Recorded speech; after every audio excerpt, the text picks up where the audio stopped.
Hello everyone, welcome back to our channel Indu thoughts. This is me Indu. ఈరోజు మన video ఏంటి అంటే మార్నింగ్ రొటీన్ అయితే మీతో షేర్ చేసుకుంటున్నానండి. నేను ఎక్కువగా మార్నింగ్ రొటీన్స్ అయితే షేర్ చేసుకుంటూ ఉంటాను. ఈరోజు 5 o'clock నిద్రలేచాను.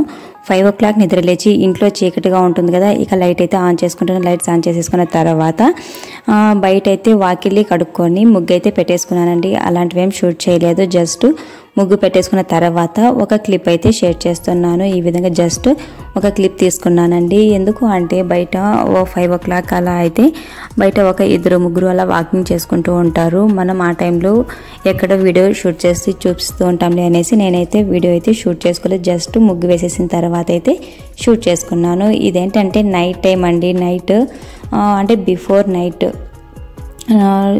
నైట్ అయితే మనం కిచెన్ అంతా నీట్గా క్లీన్ చేసేసుకోవాలి. కిచెన్ నీట్గా క్లీన్ చేసుకున్నాము అంటే మనకేంటంటే మార్నింగ్ టైము హడావిడి లేకుండా ప్రశాంతంగా అయితే డేని స్టార్ట్ చేయొచ్చు అనమాట. ఇక్కడ చూస్తున్నారు కదా, నైట్ కిచెన్ మొత్తం క్లీన్ చేసేసుకున్న తర్వాత ఒక ధూప్ స్టిక్ వెలిగించుకున్నాము అంటే ఎలాంటి బ్యాడ్ స్మెల్ లేకుండా ప్రశాంతంగా ఉంటుందండి. మనం మార్నింగ్ నిద్ర లేచినా కానీ బ్యాడ్ స్మెల్ అలాంటివి ఏమైనా ఉన్నా కానీ మొత్తం పోయి మనకు స్మెల్ అనేది ఈ ధూప్ స్టిక్ వల్ల మనకు ప్రశాంతమైన డేని స్టార్ట్ చేయొచ్చు అనమాట. అందుకోసం అయితే నేను నైట్ టైంలో కూడా ఒక ధూప్ స్టిక్ని అయితే వెలిగించుకుంటాను. ఇక మార్నింగ్ అయితే మొత్తం వర్క్ అయిపోయిన తర్వాత అంటే ముగ్గు పెట్టేసుకున్నాను. అదేవిధంగా స్నానం చేసుకున్న తర్వాత పూజ అయితే కంప్లీట్ చేసుకున్నాను. ఆల్మోస్ట్ ఒక 6 అలా అయిపోతుందండి టైం అయితే. ఇక 6కి అలా పూజ కంప్లీట్ చేసుకున్నాను. ఇక్కడ చామంతి పువ్వు చూపించాను కదా, చామంతి పువ్వుకి ఏంటంటే నాకేంటంటే చామంతి పువ్వుకి మిడిల్లో కుంకుమ పెట్టుకున్నాము అంటే ఆ ఫ్లవర్ చూడడానికి చాలా అందంగా ఉంటుంది. నేనైతే చామంతి పువ్వులు ఉన్నట్టయితే ప్రతిసారి నేను ఈ విధంగా పెట్టుకోవాలనుకున్నప్పుడు లేదంటే పటాలకి పెట్టినా కానీ అయితే మధ్యలో కుంకుమ అయితే పెట్టుకుంటాను. ఇక మార్నింగ్ అయితే డీటాక్స్ కోసం నైట్ ఏం చేశానంటే 1 కప్పు వాటర్ తీసుకొని 1 కప్పు వాటర్లోకి 1 గుప్పెడన్ని కరివేపాకులు వేసి పెట్టేశానండి. సేమ్ అదే బౌల్లో వేసి పెట్టాను. ఇక మార్నింగ్ మనం డీటాక్స్ కావాలనుకున్నప్పుడు బిఫోర్ ఒక 5 minutes లేదంటే 10 minutes పాటు స్టవ్ ఆన్ చేసుకొని మీడియం టు లో ఫ్లేమ్లో పెట్టుకొని ఈ విధంగా మరిగించుకున్నాము అంటే ఆల్మోస్ట్ మనకి ఏంటంటే 1 కప్ వాటర్ తీసుకుంటే 1/2 కప్పు ఇంకా తక్కువగా అయిపోయేంత వరకు మరిగించుకున్నాము అంటే బాయిల్ చేసుకున్నామంటే మనకు డీటాక్స్ వాటర్ అయితే రెడీ అవుతుంది. ఇందులో హనీ వేసుకొని తీసుకోవచ్చు, లేదు అంటే లెమన్ కానీ వేసుకోవచ్చు, లేదంటే అలానే తీసేసుకోవచ్చు అండి. నేనైతే ఇక్కడ ప్లెయిన్గా అంటే కరివేపాకు అలానే తీసుకుంటున్నాను వాటర్ని. మనం ఈ కరివేపాకు కర్రీ లీవ్స్తో వాటర్ తీసుకోవటం వల్ల ఏంటంటే మనకు హెయిర్ ఫాల్ ఉన్నా కానీ బాగా కంట్రోల్ అవుతుందండి. మార్నింగ్ టైంలో ఈ విధంగా ఒక 2 months వరకు అంటే డైలీ ఒకటి అని కాకుండా మనకు ఎలాంటి ప్రాబ్లమ్స్ తగ్గాలి అనుకుంటామో వాటికి సంబంధించినవి కొంచెం ఫోకస్ చేయగలిగితే మనకు ఆ ప్రాబ్లమ్స్ అయితే క్లియర్ అవుతాయి. నేనైతే ఒకటిగా అంటే కంటిన్యూగా ఒకటే అయితే తీసుకోనండి. ఒకరోజు గ్రీన్ టీ తీసుకుంటాను, లెమన్ వాటర్ తీసుకుంటాను, లేదు అంటే ప్లెయిన్గా జీరా వాటరు అలా డిఫరెంట్గా తీసుకుంటూ ఉంటాను. లేదు అంటే ఇప్పుడు కొద్దిగా మనకు హెడేక్ అలా ఉన్నా అలాంటప్పుడు అంటే డైరెక్ట్గా టీ కానీ కాఫీ కానీ తీసేసుకుంటూ ఉంటానండి. ప్రతిరోజు ఒకటే తీసుకుంటానని నేనైతే చెప్పట్లేదు. మనకు నచ్చిన విధంగా మన మైండ్ ఎలా చెప్తుందో అలా అయితే చేసేస్తూ ఉంటాను నేనైతే. ఇక ఆఫ్టర్నూన్ లంచ్ కోసం అయితే పొటాటో క్యారెట్ ఫ్రై కోసం అయితే ఇందాక చూపించాను కదా, క్యారెట్ అయితే కట్ చేసి సైడ్ పెట్టేసుకున్నాను. ఆ తర్వాత ప్యాన్ పెట్టుకొని పీనట్స్ అయితే ఫ్రై చేసుకుంటున్నానండి. బిఫోర్ డే కానీ ఫ్రై చేసి పెట్టుకున్నాము అంటే మనకు ఈ టైం అయితే సేవ్ అవుతుంది. నేనైతే ఫ్రై చేసుకోలేదు, అందుకోసం అయితే ఫస్ట్ ఒక ప్యాన్ పెట్టుకొని పీనట్స్ అంటే పల్లీలు అయితే ఫ్రై చేసుకొని మిక్సీ జార్లోకి తీసేసుకున్నాను.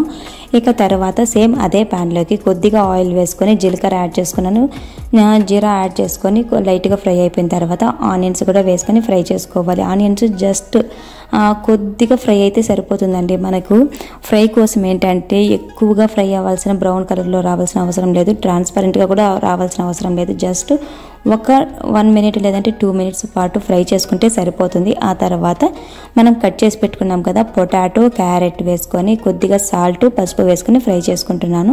ఫ్లేమ్ అనేది లో టు మీడియం ఫ్లేమ్లో పెట్టుకోవాలండి. మనం ఎలాంటి వాటర్ ఏమి యాడ్ చేయము కదా, సో మనకేంటంటే ఫ్లేమ్ అనేది లో ఫ్లేమ్లో పెట్టుకున్నాము అంటే మనకు ఈ విధంగా లిడ్ క్లోజ్ చేసుకొని మధ్యలో కలుపుకుంటూ ఉంటే మనకేంటంటే ఈ పొటాటో క్యారెట్ చాలా తొందరగానే ఫ్రై అయిపోతాయి. ఆల్మోస్ట్ ఒక 10 to 15 minutes అయితే రెడీ అయిపోతుందండి. ఈ విధంగా లో ఫ్లేమ్లో పెట్టుకొని ఫ్రై చేసుకుంటూ లిడ్ను క్లోజ్ చేసుకుంటూ ఓపెన్ చేసి ఒక 2 to 3 టైమ్స్ పాటు క్లోజ్ చేసి ఓపెన్ చేసి కలుపుకుంటూ ఉంటే సరిపోతుంది. ఇక నెక్స్ట్ ఏంటంటే బ్రేక్ఫాస్ట్ కోసం పల్లీ చట్నీ కోసం అయితే పల్లీలు ఫ్రై చేసి పెట్టుకున్నాను కదా. ఇక నెక్స్ట్ దోశ కోసం అయితే నేను ఇక్కడ బీట్రూట్ దోశ ప్రిపేర్ చేస్తున్నాను. ఫస్ట్ బ్యాటర్ని నార్మల్గా మనం ఏ విధంగా ప్రిపేర్ చేసుకుంటామో అదే విధంగా బ్యాటర్ని అయితే ప్రిపేర్ చేసుకోవాలి. ఆ తర్వాత కొద్దిగా సాల్ట్ అయితే వేసానండి. అంటే మనకు దోశ బ్యాటర్ అనేది పిండి అనేది పొంగకపోతే కొద్దిగా వంట సోడా యాడ్ చేసుకోవచ్చు. కాకపోతే నాకేంటంటే ఎక్కువగా పొంగింది, అందుకోసం అయితే నేను ఇక్కడ వంట సోడాని యాడ్ చేయలేదు. ఇడ్లీ అలాంటి వాటికి అయితే కంపల్సరీ నేనైతే యాడ్ చేస్తానండి. కొద్దిగా యాడ్ చేస్తే ఏమైపోదు. సో ఈ విధంగా సాల్ట్ కొద్దిగా యాడ్ చేసుకొని బీట్రూట్ ఒక హాఫ్ బీట్రూట్ అండి, మనకు సైజు బట్టి చిన్న సైజు అయితే ఒక బీట్రూట్ని కొద్దిగా వాటర్ యాడ్ చేసుకొని మిక్సీ పట్టి పేస్ట్ చేసుకోవాలి. ఈ పేస్ట్ని దోశ బ్యాటర్లోకి యాడ్ చేసుకొని బాగా మిక్స్ చేసేసుకోవాలి ఆ రెండు కలిసేటట్లు. ఆ తర్వాత సైడ్ పెట్టేసి మనకు కావాల్సినప్పుడు దోశ వేసుకోవడమే. ఇక చూపిస్తున్నాను కదా, ఈ క్యారెట్ అదేవిధంగా పొటాటో ఫ్రై అయితే కొంచెం మెత్తగా అయితే బాయిల్ అయిపోయిందనమాట, ఫ్రై అయిపోయింది. ఇప్పుడు ఇందులోకి మనకు స్పైసెస్ మనకు కొద్దిగా చిల్లీ పౌడర్ని యాడ్ చేసుకొని లైట్గా అటు ఫ్రై చేసి, అంటే ఆ చిల్లీ పౌడర్ అనేది పచ్చివాసన పోయేంత వరకు లైట్గా ఫ్రై చేసి సైడ్ తీసి పెట్టుకోవడమే. ఇక మనకైతే క్యారెట్ బీట్రూట్ ఫ్రై అయితే రెడీ అయిపోతుందండి. ఇందులో మనం పల్లీ పౌడరు లేదంటే ఏదైనా పచ్చి కొబ్బరి అలాంటివి కూడా యాడ్ చేసుకోవచ్చు. నేనైతే ఏమీ యాడ్ చేయలేదు, అలానే ప్లెయిన్గా కూడా బాగుంటుంది. సో ఈ విధంగా అయితే లంచ్ కోసం అయితే ఫ్రై రెడీ చేసి పెట్టుకున్నాను. ఇక నెక్స్ట్ దోశ అయితే వేస్తున్నానండి. ఫస్ట్ నాన్ స్టిక్ పెనం పైన దోశ మనకు అంటుకోకుండా, అదేవిధంగా దోశ పిండి అనేది గ్యాప్స్ వచ్చేస్తుంది కదా, అలా రాకుండా ఉండాలి అంటే ఫ్లేమ్ ఫస్ట్ కొద్దిగా హై ఫ్లేమ్లో పెట్టి ప్యాన్ బాగా హీట్ అయిన తర్వాత కొద్దిగా ఒక 2 to 3 డ్రాప్స్ అంతా ఆయిల్ వేసుకొని టిష్యూతో కానీ లేదంటే ఏదైనా కాటన్ క్లాత్తో కానీ వైప్ చేసేసుకోవాలి. బాగా నీట్గా తుడిచేసిన తర్వాత లో ఫ్లేమ్లో పెట్టుకోవాలండి. మనం ఆయిల్ వేసి క్లీన్ చేసాం కదా, ఆ హీట్ అనేది తగ్గిపోతుంది. సో నెక్స్ట్ ఏంటంటే లో ఫ్లేమ్లో పెట్టుకొని బ్యాటర్ వేసి ఈ విధంగా మొత్తం ప్యాన్ మొత్తం స్ప్రెడ్ చేసేసుకోవాలి. స్ప్రెడ్ చేసుకున్న తర్వాత మీడియం ఫ్లేమ్లోకి టర్న్ చేసుకోవాలి. మీకు ఒకవేళ క్రిస్పీగా కావాలి అంటే లో టు మీడియం ఫ్లేమ్లో పెట్టుకొని దోశని ఫ్రై చేసుకోవాలి. లేదు కొంచెం సాఫ్ట్గా రావాలి అనుకున్న వాళ్ళైతే హై ఫ్లేమ్లో పెట్టుకొని దోశ ఫ్రై చేసుకొని టర్న్ చేసుకోవాలండి. టర్న్ చేసుకొని మనం నార్మల్గా దోశ వేసేసుకుంటే సరిపోతుంది. ఇందులోకి నేను ఫ్రై చేసి పెట్టాను, చూపించాను కదండి క్యారెట్ బీట్రూట్ ఫ్రై అయితే. క్యారెట్ పొటాటో ఫ్రై కూడా మనం టేస్ట్ అయితే చాలా బాగుంటుంది. లేదు లంచ్ కోసం అయితే రసం పెట్టుకుని లేదంటే పప్పుచారు అలాంటి వాటికైతే సైడ్ డిష్గా కూడా బాగుంటుందండి, చపాతీకి బాగుంటుంది. ఒకసారి అయితే ఆ ఫ్రైని ట్రై చేయండి. ట్రై చేసి ఎలా వచ్చిందో కమెంట్ చేయడం మాత్రం మర్చిపోకండి.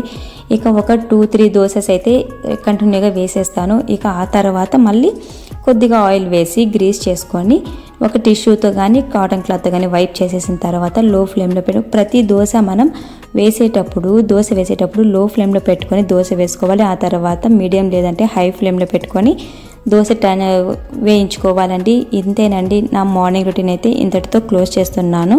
వీడియో నచ్చినట్టయితే లైక్ చేసి కమెంట్ చేసి మీ ఫ్రెండ్స్ అండ్ ఫ్యామిలీ మెంబర్స్కి షేర్ చేయండి. Thanks for watching. Thanks for your time. Bye.